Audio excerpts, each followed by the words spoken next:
देव की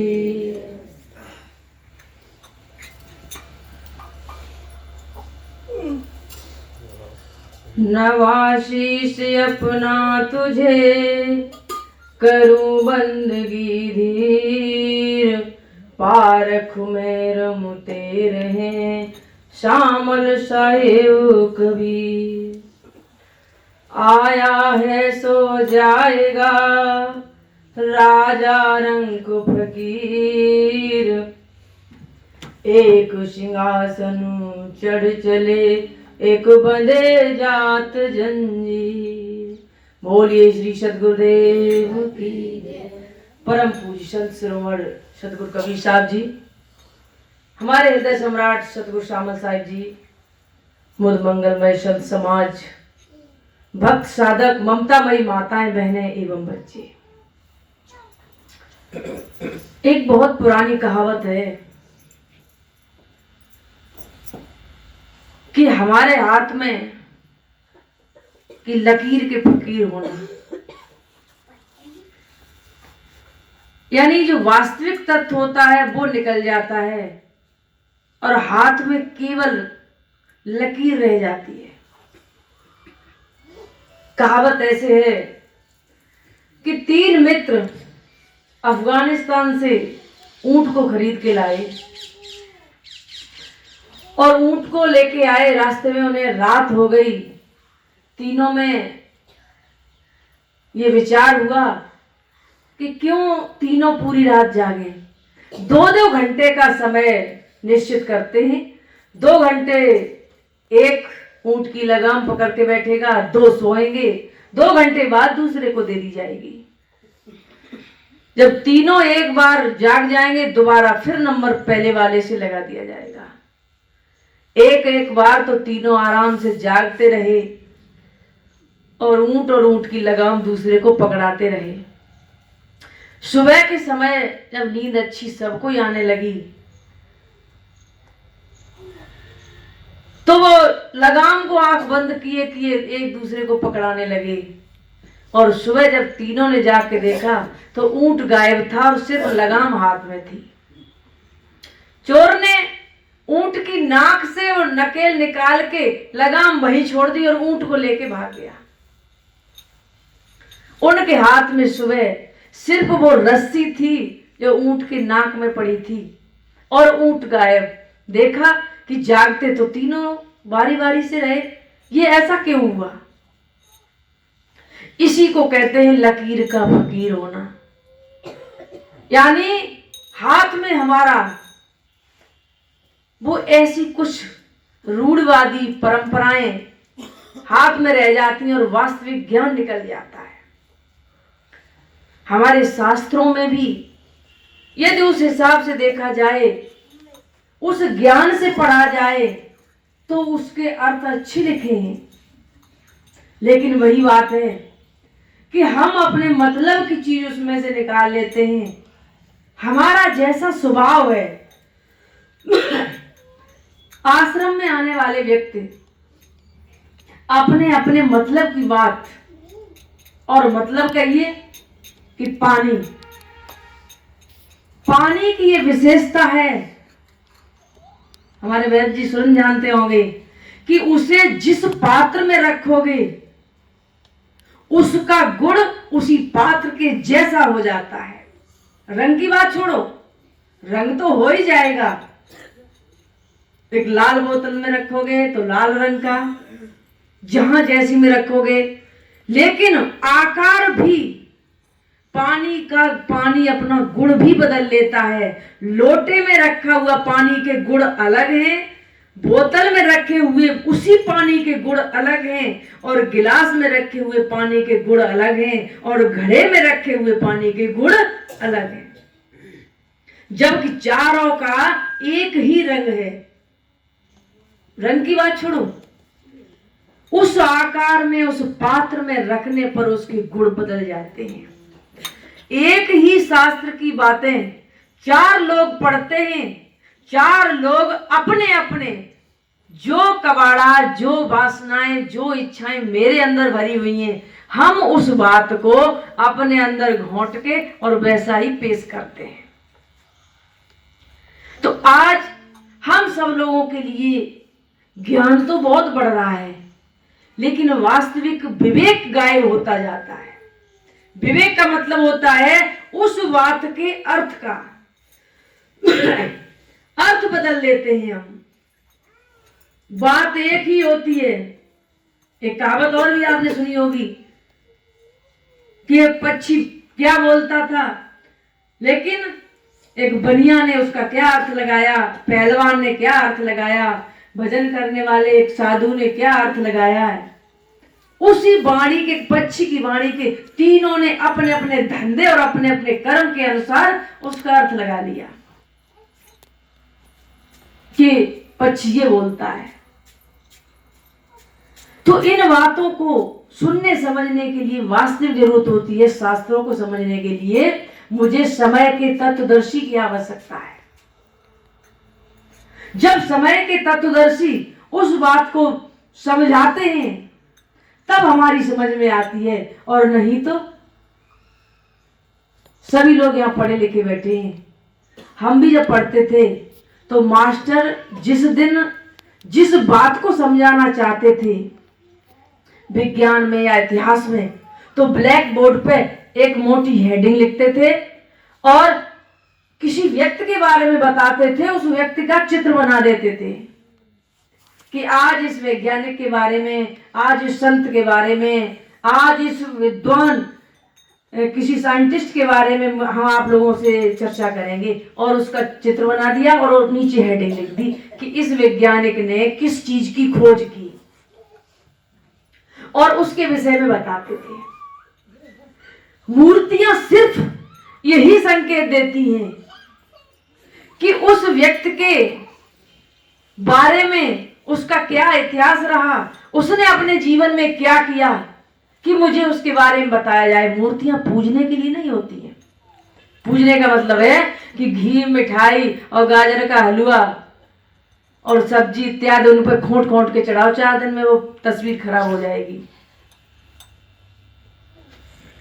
मूर्तियां सिर्फ एक छाया चित्र है। उस महापुरुष की तरफ निगाह जाते ही उसका चरित्र, उसकी विचारधारा, उसका समाज के प्रति कर्म कर्तव्य मुझे याद दिलाता है। और जिसके बारे में नहीं जानते हो, समय के तत्वदर्शी संतों से हम पूछते हैं कि वो कौन थे, कैसे थे, क्या थे। इसी बात को और ज्यादा आज के कितने साल पहले सिद्ध किया था महमूद गजनवी का। सबने नाम सुना होगा, जिसने सोमनाथ मंदिर पर चढ़ाई की और चोरी की थी। जबकि वो चोर नहीं था। उसने एक सेवक भेजा गुजरात के राजा से सूचना देने के लिए कि जाइए और राजा को ये सूचना दीजिए कि हम आ रहे हैं और सोमनाथ मंदिर पर चढ़ाई करेंगे और वहां से जो भी मिलेगा लेके आएंगे। उस सेवक ने जाकर राजा को दरबार में प्रत्यक्ष पूरी बात बताई कि ऐसे ऐसे ऐसा होने वाला है, और आ गया। राजा ने अपने दरबार में सब लोगों को इकट्ठा किया, पंडित पुरोहितों को, और पूछा कि क्या करना चाहिए। तो पंडित पुरोहितों ने, जो भी बुद्धिजीवी थे, उन्होंने कहा कि राजन, मंत्रों का जाप और हवन करना चाहिए, जिससे हम महमूद गजनवी को रास्ते में ही अंधा कर देंगे, वो यहां तक आ नहीं पाएगा।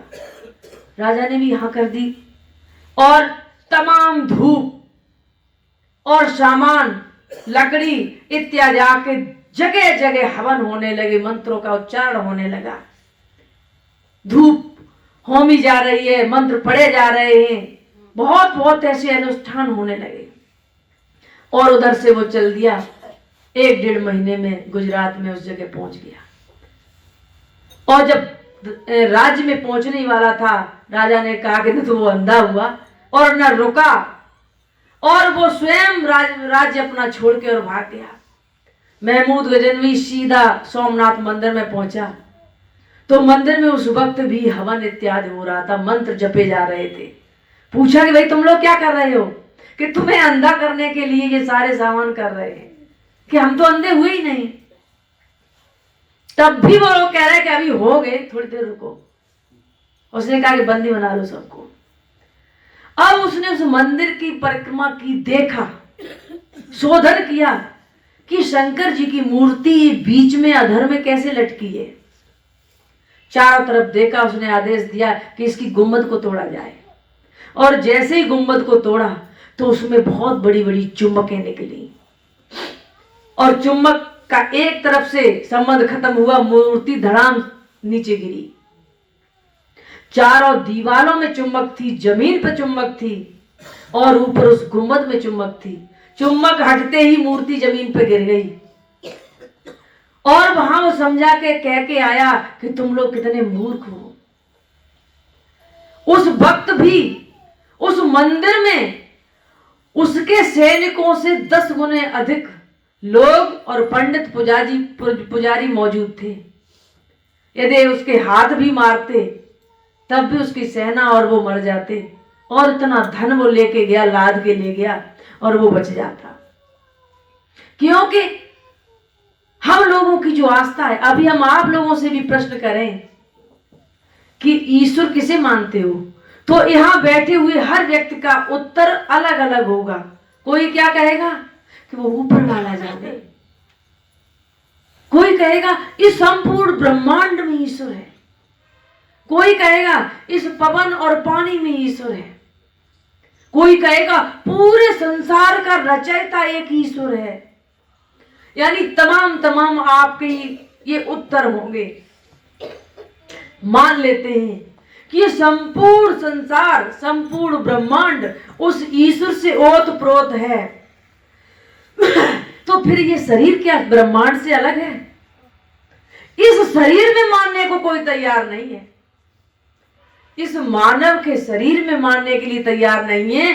अग्नि, जल, पृथ्वी, ब्रह्मांड, अनंत अनंत सूर्य, चंद्रमा, इनमें मानने के लिए तैयार है। कहीं बादल में कोई अपना महल बना के ईश्वर रखा है, वहां मानने के लिए तैयार है। लेकिन प्रत्यक्ष इन आंखों से चलता फिरता, बोलता, सूंघता, खाता, पीता, बड़े बड़े आविष्कार करता ये मानव दिखाई देता है, मानव के अंदर मानने को तैयार नहीं है। उस ईश्वर को आप एक एक तत्व में ढूंढ रहे हो और इस मानव के अंदर तो 5 तत्व हैं। और इस मानव के अंदर साक्षात पूरा का पूरा वो ईश्वर बैठा है, लेकिन उसको मानने के तैयार नहीं है। और कहां मान रहे हो? उस पत्थर में ईश्वर मान सकते हो, लेकिन जिंदा आदमी में ईश्वर नहीं मान सकते। जबकि जीव दया सम पुण्य नहीं, लेकिन ऐसी माया, सदगुरु कबीर साहब ने कहा है कि अवधू मायात जी न जाई साधो, मायात जी न जाए। माया कौन सी? आपकी निगाह जाती होगी कागज के नोटों पर, कागज या चांदी के सिक्के, वो तो एक बहुत छोटी माया है। 5 तत्व में एक तत्व का आविष्कार है वो माया। माया कहा गया है इन 5 तत्वों को, 5 तत्वों की वासनाओं को, 5 तत्वों के सूक्ष्म विषय को माया कहा गया है। और इन चीजों को, इन माया को सहज तज नहीं पाते। तर वही सकता है जिसने इस माया से अलग अपने आप को जाना। एक 10 साल का बच्चा या 2 साल का बच्चा बाहर खेल के आता है, पूरे कपड़े और अपना शरीर बहुत गंदा कराया, चाहे नाली में गिर गया हो, चाहे अपने मित्रों से पिटाई होके आई हो, तो माँ क्या गाली देती है, क्या शकल बना ली है, कितना बुरा लग रहा है, और भी तमाम गाली देती है। अब उसी बच्चे को उसने क्या किया, स्वच्छ पानी लिया, उसे नहलाया, उसके कपड़े धुले, कपड़े बदल के दूसरे पहना दिए, अच्छा तेल लगाया, क्रीम लगाई, उसके बालों को संभाला और बैठा दिया। और आप कह रही है कि अब मेरा राजा पूत हो गया। बच्चा वही है, उस मां ने जो यत्न किया है, सिर्फ वही यत्न सदगुरु करते हैं। आत्मा जो पहले थी वही बाद में है। उस साफ स्वच्छ बच्चे को मां राजा पूत कहने लगी और उसी अवस्था को संत पुरुष कहते हैं कि परमात्मा। आत्मा पहले भी थी, आत्मा बाद में भी है, लेकिन जब साफ और शुद्ध हो जाती है तब उसी में परम शब्द लग जाता है। परमात्मा नाम की कोई इस आत्मा से अलग कोई वस्तु नहीं है और उसको बाहर आप कहीं ढूंढ या खोज नहीं सकते हो। ढूंढते भले ही रहो, और इसी को तो ढूंढते ढूंढते सारे युग चले गए, कितने ऋषि मुनि चले गए, वेद शास्त्र पुराण पढ़ते पढ़ते चले गए, लेकिन आत्म दर्शन नहीं किया और अपने अंदर नहीं खोजा। अपने अंदर जब खोल देते हो तो वही आत्मा मेरी परमात्मा कहलाने लगती है। हाँ, ये कह सकते हैं कि जब तक गंदी है, और गंदगी किसकी लगी है? इच्छाओं की, कामनाओं की, वासनाओं की, विषयों की। आप कान के शब्द के वशीभूत हो तो आपकी सफाई कहां हुई? आप जिह्वा के वशीभूत हो, शराब, गांजा, भांग, मीठ, अंडा इत्यादि खाने के वशीभूत हो तो आप शुद्ध सफाई कहां हुई?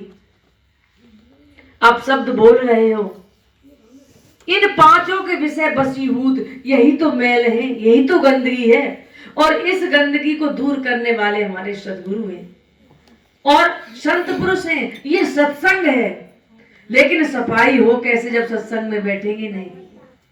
इसलिए अपने जीवन में जीवन की सार्थकता मानते हो तो सत्संग जरूर सुने और किसी संत सद्गुरु की शरण में पहुंचे। एक बार एक नाविक नाव चला रहा था और एक सूट बूट में टाई लगाए हुए एक अधिकारी आया और नाव में बैठ गया और कहने लगा धीरे धीरे चलाते हुए नाविक से कि तुमने अर्थशास्त्र पढ़ा है? नाविक ने सिर हिला दिया कि नहीं साहब, हम क्या जाने। कि तुमने भूगोल पढ़ा है? कि नहीं साहब, ये भी नहीं पढ़ा। सारे शास्त्रों का नाम ले दिया कि नहीं साहब, ये नहीं पढ़ा। कि तुम्हारा जिंदगी बेकार, तुमने कुछ पढ़ा ही नहीं, तुम तो बिल्कुल बेवकूफ हो, तुम्हारी कोई जिंदगी नहीं। तब तक नाव चलाना वो भूल गया नाविक, और नाव थोड़ी दूसरी दिशा में जाकर, जहां आपने देखा है भंवर पड़ते हैं, उसकी तरफ नाव बढ़ गई और उस भंवर में पड़ के निश्चय ही वो तो डूब जाते सब लोग। थोड़ी दूर वो चक्र रह गया। नाविक ने कहा कि साहब अब रुक जाओ, अपनी बातों को करना, आपको तैरना आता है? कि नहीं नहीं, मुझे तैरना नहीं आता है। तो उन्होंने कहा कि आप तो अब उस भंवर में पड़ने वाले हो, आपके सारे शास्त्र काम आ जाएं तो उनकी बल पे बच जाओ, और मुझे तो कोई शास्त्र नहीं आता, मुझे सिर्फ तैरना आता है, और हम अपनी जान बचा के बाहर जा रहे हैं। और वो छलांग लगा दी, कूद गया, और उस नाविक की तो जान बच गई, और टाई बूट वाले साहिब जी उसी भंवर में फंस के प्राणांत हो गया। कहने का मतलब है कि सारी दुनिया की जानकारी रखते हो, उज्जवल कपड़े पहनकर पान सुपारी खाओ, एक हरि के नाम बिन बांधे यमपुर जाओ। जीवन सार्थक तभी है जब आपने उसकी महत्ता को समझ लिया कि हम मानव हैं और मेरे कर्म कर्तव्य क्या हैं, हमारा जन्म किस लिए हुआ है और हम इस धराधाम पर किस लिए आए हैं। और यही नहीं जानते हो तो वो सारे शास्त्र बेकार हैं, वो सूट बूट वाले व्यक्ति की तरह, और वो नाविक बच गया। बोलिए श्री सद्गुरुदेव की।